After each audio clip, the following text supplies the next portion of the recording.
Right now మాజీ మంత్రి జోగి రమేష్ మాట్లాడుతున్నారు. లైవ్ లో చూద్దాం. ఇన్ని చేస్తే ఇంకా ఆ జనార్దన్ అన్న అతని పోలీస్ కస్టడీలోకి తీసుకొని రోజుకొక జోగి రమేష్ అందులో ఉన్నాడు, జోగి రమేష్ ఇందులో ఉన్నాడు. దమ్ముగా చెప్తా ఉన్నా, ధైర్యంగా చెప్తా ఉన్నా, మనస్సాక్షితో చెప్తా ఉన్నా, జనార్దన్ అన్న అతనితో వ్యాపార లావాదేవీలు కానీ, బ్యాంక్ ట్రాన్సాక్షన్స్ కానీ, లేకపోతే పొలాలు కొనటమో లేకపోతే ఇంకోటి ఎటువంటిది చెయ్యలేదు అని చెప్పేసి నేను ప్రమాణం కూడా చేశా. అయినా సరే ప్రతిరోజు కించపరిచే విధంగా డిబేట్లు పెట్టారు, పేపర్లో రాశారు. జోగి రమేష్కి బిగుస్తున్న ఉచ్చులు ఏంది? చిన్నప్పటి నుంచి రాజకీయాల్లో ఉన్నాం, విలువలతో విశ్వసనీయతతో ఉన్నాం. చంద్రబాబు నాయుడు రాక్షసానందం కోసమో నెల 2 నెలలు 3 నెలలు జోగి రమేష్ని ఇబ్బంది పెట్టాలని చూస్తే చరిత్రహీనుడిగా మిగిలిపోతాడు చంద్రబాబు నాయుడు, చరిత్రహీనుడిగా మిగిలిపోతాడు లోకేష్. మీకు భార్య పిల్లలు ఉన్నారు, మీకు కుటుంబం ఉంది, పైన దేవుడు ఉన్నాడు. మిమ్మల్ని ఊరికి వదిలిపెట్టడు. ఎట్టి పరిస్థితుల్లో నా కుటుంబ సాక్షిగా నేను ప్రమాణం చేసి వచ్చా. నా కుటుంబం, నా భార్య, నా పిల్లలు. మా మీద బురద వెళ్ళే కార్యక్రమం, మా వ్యక్తిత్వానికి కించపరిచే కార్యక్రమం ఎట్టి పరిస్థితుల్లో చూస్తూ ఊరుకునేది లేదు. ఈరోజు ఎవడో చెప్పాడని ఏదో స్టేట్మెంట్ తీసుకొని నన్ను అరెస్ట్ చేసి రాక్షసానందం పొందాలనుకున్న చంద్రబాబు నాయుడికి, చంద్రబాబు నాయుడు సర్కార్కి చెప్తా ఉన్నా, లోకేష్కి చెప్తా ఉన్నా, నెల 2 నెలలు 3 నెలలు నన్ను ఇబ్బంది పెట్టగలరేమో, కానీ ఎట్టి పరిస్థితిలో మీరు చేసిన దుర్మార్గాన్ని మాత్రం ఎండగట్టే పరిస్థితిలో జోగి రమేష్ తగ్గడని చెప్తా ఉన్నా. మీరు చేసే పనికి మాలిన చేష్టల్ని నిత్యం ఎదుర్కొంటా. ఈరోజు మరొక్కసారి మీరు ఆలోచన చేయండి.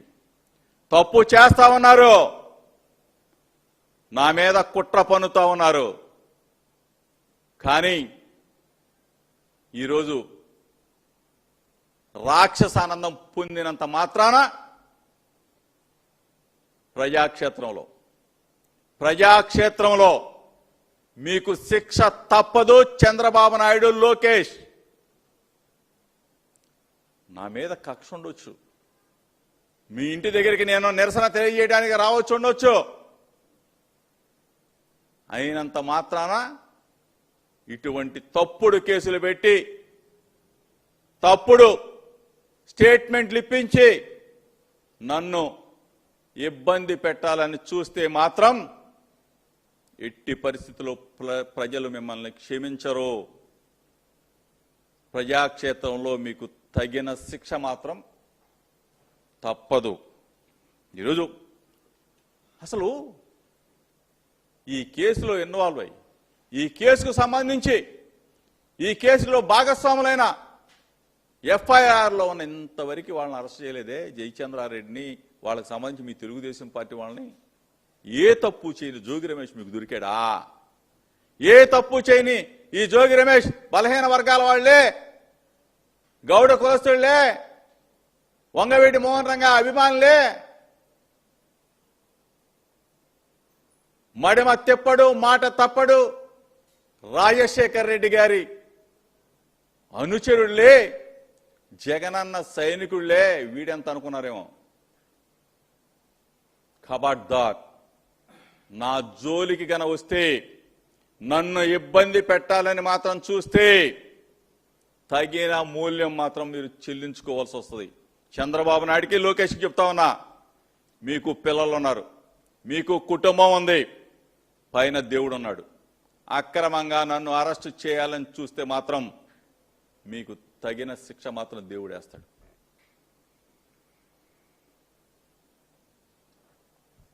ఇంకోటి కూడా చెప్తా ఉన్నా, సిట్ అధికారులకి, చంద్రబాబు నాయుడు సిట్ అంటే సిట్, చంద్రబాబు నాయుడు స్టాండ్ అంటే స్టాండ్, చంద్రబాబు నాయుడు కూర్చోమంటే కూర్చొని, చంద్రబాబు నాయుడు పడుకోమంటే పడుకుంటే మాత్రం మీకు మనస్సాక్షి ఉంది, మీకు కుటుంబాలు ఉన్నారు, మీకు పిల్లలు ఉన్నారు, మీకు భార్యాబిడ్డలు ఉన్నారు, పైన దేవుడు ఉన్నాడు. చంద్రబాబు నాయుడు చెప్పినంత మాత్రాన జోగి రమేష్ని ఇబ్బంది పెట్టాలని చూస్తే మాత్రం నేను మాత్రం మీకు ప్రాధేయపడి అడుగుతున్నానా అనుకుంటే ప్రాధేయపడి అడుగుతున్నాను. ఇది హెచ్చరిక అనుకుంటే హెచ్చరికగా తీసుకోండి. దయచేసి భూమి గుండ్రంగా ఉంటుంది. ఎల్లకాలం చంద్రబాబు నాయుడు ఆ సీట్లో కూర్చోడు, ఎల్లకాలం లోకేష్ అనేవాడు ఆ సీట్లో కూర్చోడు. 2 సంవత్సరాలు అయిపోయింది. మా ఉంటే ఇంకో 2 సంవత్సరాలు 2.5 సంవత్సరాలు చంద్రబాబు